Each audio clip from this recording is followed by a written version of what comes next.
Según los psiquiatras de la Organización Mundial de la Salud, 450 millones de personas en el mundo tienen un trastorno mental. 3 veces las poblaciones metropolitanas de Tokio, Nueva York, Los Ángeles, Londres, París, la Ciudad de México, Mumbai, Milán, Madrid, Toronto, Washington, Atenas, Melbourne, Hong Kong, Singapur, Roma y Berlín combinadas.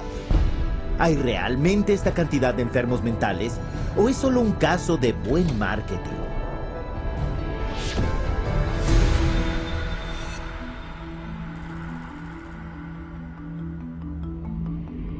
A principios del 99, Estados Unidos se enfrentó a una nueva epidemia aterradora.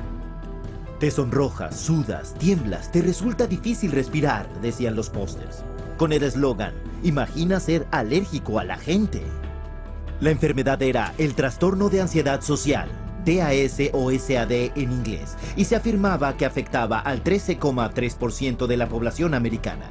Y para saber más, se instruía a los lectores a contactar con un grupo, la Coalición del Trastorno de Ansiedad Social. Lo que al público no se le dijo era que tanto la coalición como la campaña las había creado una agencia de relaciones públicas y era financiada por una empresa farmacéutica. Más tarde ese año, con la campaña Haciendo consciente a millones de personas conscientes de este mal, previamente desconocido, el Paxil se convirtió en la primera droga aprobada por la FDA para el trastorno de ansiedad social. Psiquiatras como Jack Gorman, de la Universidad de Columbia, y Murray Stein, de la Universidad de California en San Diego, firmaron como los líderes para la campaña de Paxil.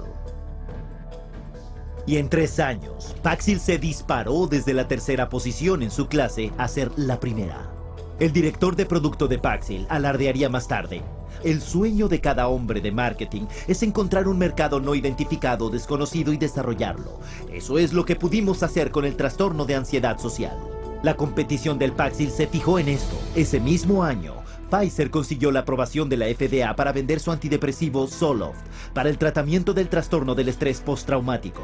Contrataron también una firma de relaciones públicas para crear su propio grupo de líderes psiquiátricos y les pagaron para difundir sus noticias sobre el trastorno.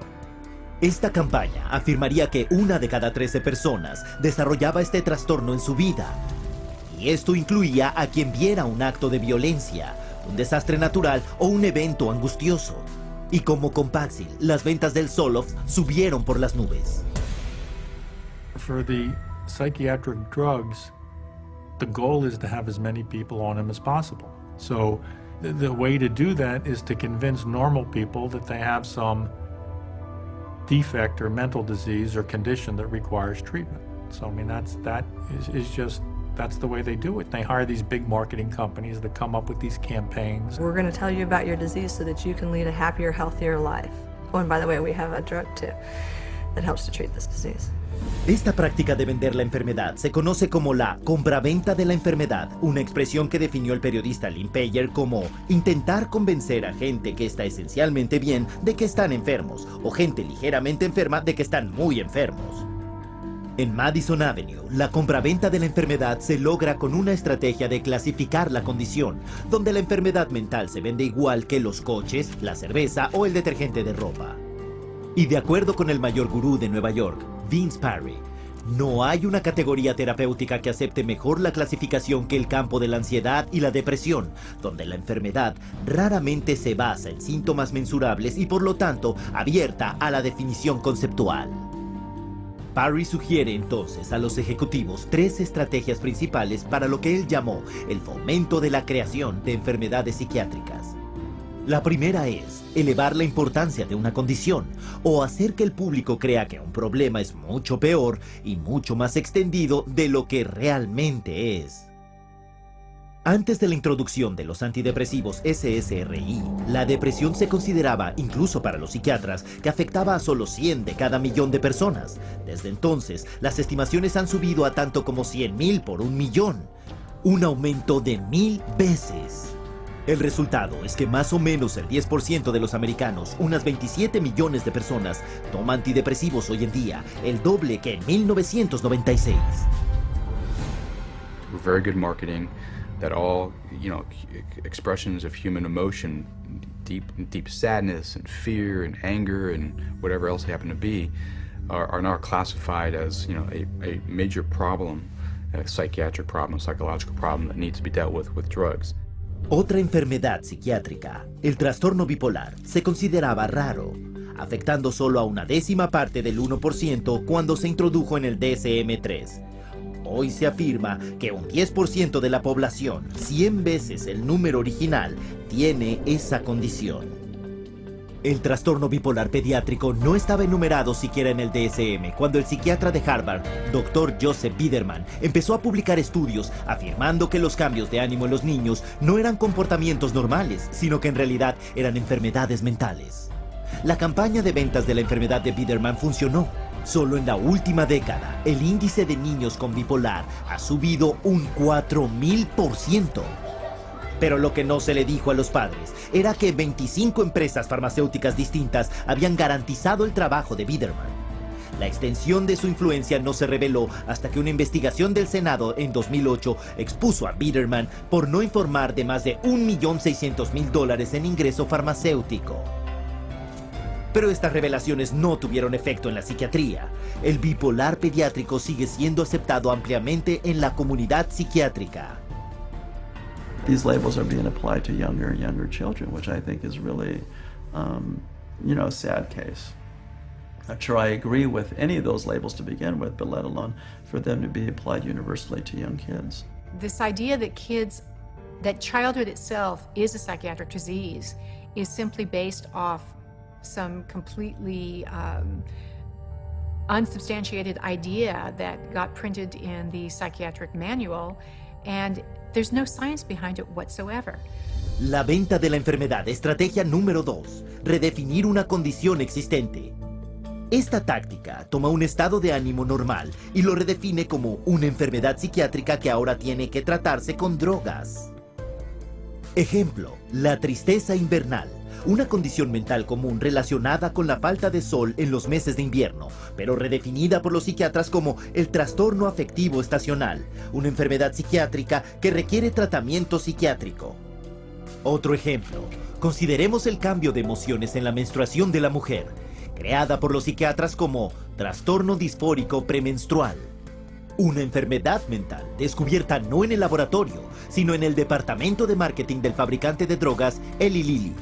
When Prozac patent came up, they realized they needed to come up with some sort of new to keep the money rolling in, and they came up with a new disorder. They just made it out of thin air.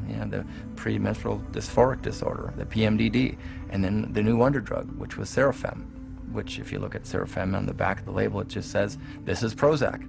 And they were able to keep that patent so that nobody else could make it, so that they could keep that money rolling in. Many of the drugs today are simply drugs repackaged. They're drugs that had a patent and now are generic, or now get called something else, or they decide now to use them for something else. Estrategia número 3 para la venta de enfermedad. Crear una condición nueva para una necesidad del mercado no satisfecha. Ejemplo, trastorno de ir de compras compulsivo, promocionado por el psiquiatra Dr. Jack Gorman. En sus apariciones ante el público, se citaba un estudio reciente que afirmaba que hasta 20 millones de americanos, 90% de ellos mujeres, podía tener el problema. Lo que no reveló era que el estudio fue financiado por los laboratorios Forest, fabricantes del antidepresivo Celexa, y que él era un asesor pagado para por lo menos 13 firmas farmacéuticas, incluyendo Forest. La mayoría de los consumidores no ha oído hablar del concepto del marketing de la enfermedad para sacar beneficio, pero para los que están en la publicidad y los fármacos es bien conocido. Un informe de 2005 de comprensión de la empresa Reuters para ejecutivos de compañías farmacéuticas observa que la capacidad de crear nuevos mercados de enfermedades aporta una cantidad indecible de miles de millones de ventas de fármacos, y que los próximos años presenciarán todavía más creación de enfermedad patrocinada por las corporaciones. If I can't get along with my husband, take a drug. If I'm feeling a little depressed, take a drug. If I can't study properly, take a drug. We've become a fast food, what I call a fast food, fast drug society. Uno podría entonces preguntar, ¿hay alguien cuestionando este aumento extremadamente cuestionable y científicamente no probado de diagnósticos mentales? En abril de 2006, el diario médico británico encontró sin querer, cuando publicaron un estudio pionero que anunciaba una enfermedad psiquiátrica recién descubierta, el trastorno de deficiencia motivacional o MODED. Se caracterizaba por letargo y una indisposición para trabajar. Se afirmó que Modet afectaba a millones. Pero cuando los medios de comunicación por todo el mundo transmitieron las noticias sin cuestionarlas, el diario dijo la verdad. El estudio era parte de la edición de su Día de los Inocentes. Pero el chiste demostró el punto. La venta de la enfermedad funciona. Incluso gente sin enfermedades mentales pueden ser consideradas en riesgo y que se les recomiende un tratamiento de drogas. Un estudio publicado en el diario de la Asociación Médica Americana instaba a todas las víctimas de ataques al corazón a tomar un antidepresivo para prevenir la depresión, estuvieran deprimidos o no. Luego se descubrió que los autores tenían una relación financiera no revelada con el fabricante del antidepresivo, Lexapro. El drogado preventivo es la onda del futuro. Como un experto dijo, por lo visto hay una cantidad de dinero ilimitada que ganar con el marketing farmacéutico de los remedios para las enfermedades y todavía más de los remedios para reducir los factores de riesgo para la enfermedad. And of course, every time they come out with a new mental disorder, then they come out with a new drug to counteract it. At least to me, it seems like nothing more than a marketing ploy. There are certain executives in the pharmaceutical manufacturers that have stated that one day in America, every person will be on drugs, healthy or not. Con estas astutas campañas de ventas de la enfermedad, 100 millones de personas en el mundo están hoy en día tomando psicotrópicos. Y como resultado, la industria de los psicotrópicos está ganando más de $150,000 cada minuto. Un asesor del consumidor dijo, puedes vender cientos de millones de dólares de una droga, hasta una mala, si tienes la campaña de marketing correcta. Lo que nos lleva a nuestra siguiente pregunta. Ahora que las campañas de comercialización de la enfermedad crean la ilusión de enfermedad mental generalizada, ¿qué tan seguras son las drogas que los psiquiatras recetan para tratarla?